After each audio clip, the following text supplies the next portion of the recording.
नेता का काम होता है कानून बनाना।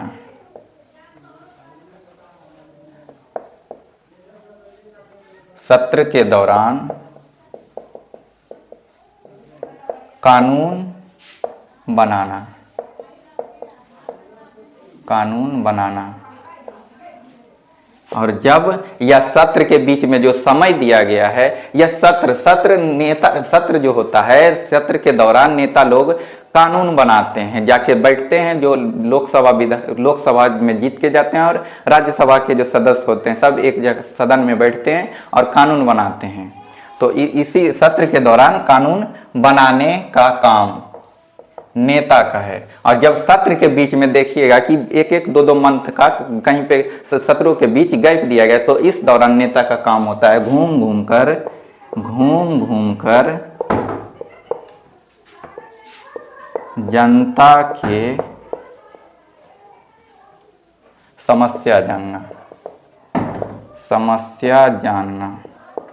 तो नेता का काम होता है सत्र के दौरान लोकसभा और राज्यसभा में जाकर जनता के लिए कानून बनाए, और जो उसके सत्र के बीच में जो समय दिया गया उस दौरान घूम कर जनता की समस्या जानना। परंतु नेता कभी भी इस जनता की समस्या जानने के लिए कोई भी नेता नहीं आता है। नेता तभी आएगा जनता के पास जब उसको वोट मांगना रहेगा। तो जनता को चाहिए कि वह ऐसे नेता को चुने जो कम से कम साल में एक बार तो आ ही, ऐसे तो उसे हर सत्र के बीच में आना चाहिए, परंतु 5 साल के लिए कोई नेता चुना जाता है तो कम से कम एक साल में एक बार तो वह विजिट कर ही सकता है। जिस प्रकार वो चुनाव के दौरान प्रत्येक गांव जाता है, तो क्या वह नेता अगर चाहेगा तो सत्र के दौरान बीच में जो समय दिया गया उस समय में प्रत्येक जनता की समस्या, प्रत्येक गांव जाकर जनता की समस्या को नहीं सुन सकता है। परंतु जब जीत जाता है कोई नेता तो वह नहीं आता है, क्योंकि उसको सत्ता प्राप्त हो जाती है।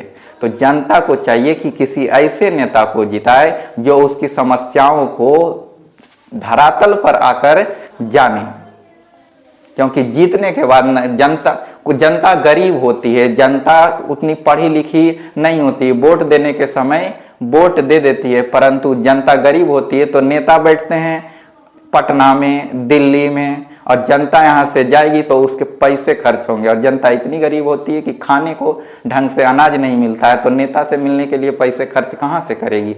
तो इसलिए नेता को ही चुनाव के दौरान जिस तरह आती है उस तरह जनता की समस्या जानने के लिए भी आना चाहिए, और ऐसे नेता को जनता को चुनना चाहिए जिससे कि देश का विकास हो।